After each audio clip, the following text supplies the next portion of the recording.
Master minds commerce చదవాలనుకునే 10th inter విద్యార్థుల తొలి ఎంపిక.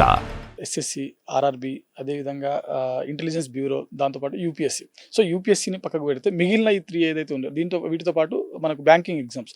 సో వీటికి అన్నిటికీ మ్యాక్సిమం మనకు సిలబస్ ఏ విధంగా ఉంటుంది? కామన్‌గా ఉండేటువంటి అవకాశం ఉంటుందా? ఏదైనా సబ్జెక్ట్స్ అటు ఇటు ఉండేటువంటి అవకాశం ఉంటుందా? ఒక్కసారి మాక్సిమం వీటన్నిటిలో సిలబస్ సేమ్‌గానే ఉంటుంది సార్. క్వాంట్స్ కావచ్చు, రీజనింగ్ కావచ్చు, జనరల్ అవేర్‌నెస్. ఈ 3 సబ్జెక్ట్స్ అయితే అన్నిటిలో కామన్‌గా ఉంటాయి. ఒకే ఒక్క సబ్జెక్ట్ ఎక్కడ డిఫర్ అవుతుంది అనంటే ఇంగ్లీష్. ఇంగ్లీష్ అన్నటువంటి సబ్జెక్ట్ మనకి రైల్వేస్‌లో కనబడదు. రైల్వేస్‌లో మీరు అసిస్టెంట్ లోకో పైలట్ తీసుకోండి, గ్రేడ్ 3 ఆఫీసర్ తీసుకోండి, ఎన్‌టీపీసీ తీసుకోండి. ఏ ఎగ్జామినేషన్ అయినా ఏ లెవెల్ ఆఫ్ క్యాడర్ అయినప్పటికీ కూడా మీకు ఇంగ్లీష్ అన్నది అసలు కనబడదు రైల్వే ఎగ్జామినేషన్‌లో. ఎస్ఎస్‌సిలో, బ్యాంకింగ్ ఎగ్జామ్స్‌లో, అదేవిధంగా ఇంటెలిజెన్స్ బ్యూరోలో వీటన్నిటిలో ఇంగ్లీష్ మాత్రం ఖచ్చితంగా ఉంటుంది. That makes the only difference. English subject ఒక్కటి మాత్రమే డిఫరెంట్ ఉంటుంది సార్. అదర్‌వైజ్ మీకు క్వాంట్స్ కావచ్చు, రీజనింగ్ కావచ్చు, జనరల్ అవేర్‌నెస్, జనరల్ స్టడీస్ ఇవన్నీ కూడా అన్నిటిలో సిమిలర్‌గా ఉంటాయి.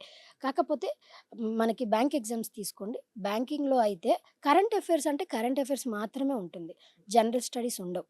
ఇప్పుడు ఎస్ఎస్‌సిలో, ఇంటెలిజెన్స్ బ్యూరోలో జనరల్ అవేర్‌నెస్ అని ఇస్తాడు. అంటే జనరల్ స్టడీస్ కూడా ఇంక్లూడ్ అయ్యి ఉంటుంది. హిస్టరీ, పాలిటీ, జియోగ్రఫీ ఇవన్నీ కూడా చదువుకోవాలి. బ్యాంక్ ఎగ్జామ్స్ వాళ్ళకి ఇవన్నీ ఉండవండి. జస్ట్ కరెంట్ అఫైర్స్ మాత్రమే ఉంటుంది. ఈ చిన్న చేంజ్ ఏంటి అనంటే ఒకటి ఇంగ్లీష్, ఇంకొకటి జనరల్ స్టడీస్. ఈ 2 చేంజెస్ మాత్రమే ఉంటాయి ఈ లెవెల్ ఆఫ్ ఎగ్జామినేషన్స్‌లో.